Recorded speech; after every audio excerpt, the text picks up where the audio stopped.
throat chakra is all about communication and expressing yourself, speaking your truth. Throat chakra is the fifth chakra. It's obviously right here, the throat chakra. And the color is blue. The element is ether, which is related to the sense of hearing. And the throat chakra is, its demon is lying, or not being able to speak your truth. Would be the opposite. The law of detachment governs the throat chakra. I love this. So my actions are blissfully free from attachment to outcome. That is the affirmation for the law of detachment.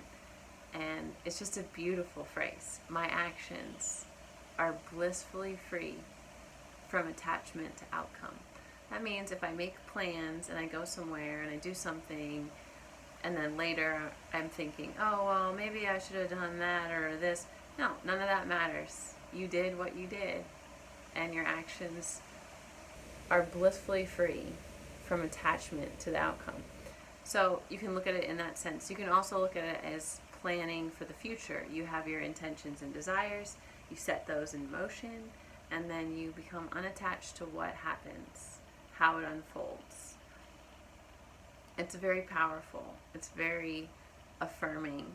It brings a lot of energy to not be overly attached to things, clinging to what you feel like the future should be or what the past should have been.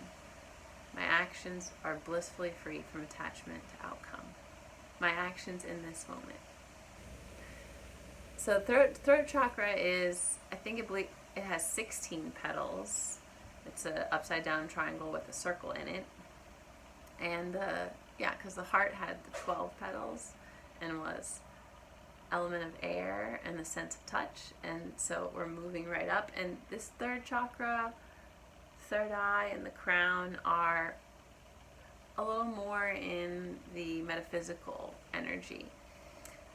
The throat chakra, a nice way to balance the energy, if you had an underactive throat chakra, would be maybe lavender oil, and then kyanite is my favorite stone. You really could use any blue stone that you feel drawn to.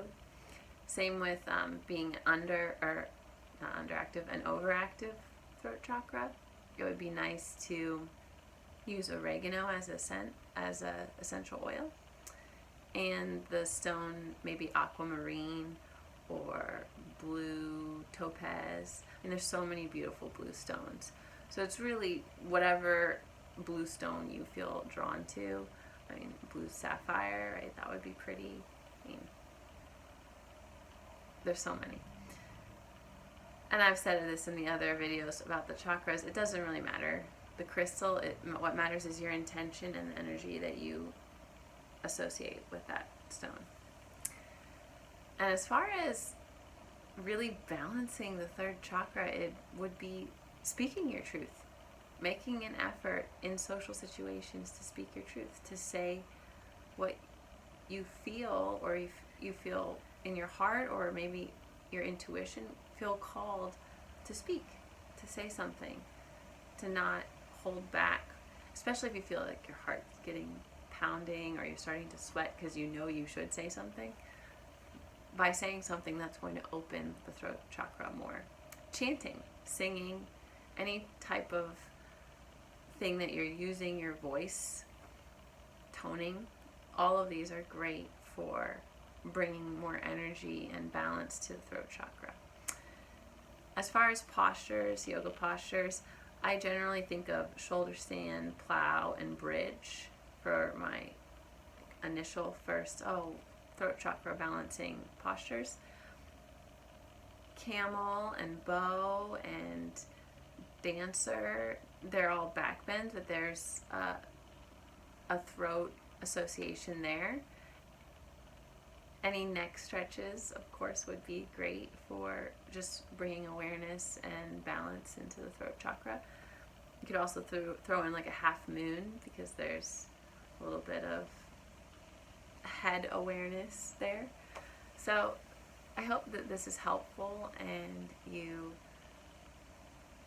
find balance in the throat chakra. It was a hard one for me to work with. The first time I felt Kundalini rising in my body, it stopped at the throat chakra.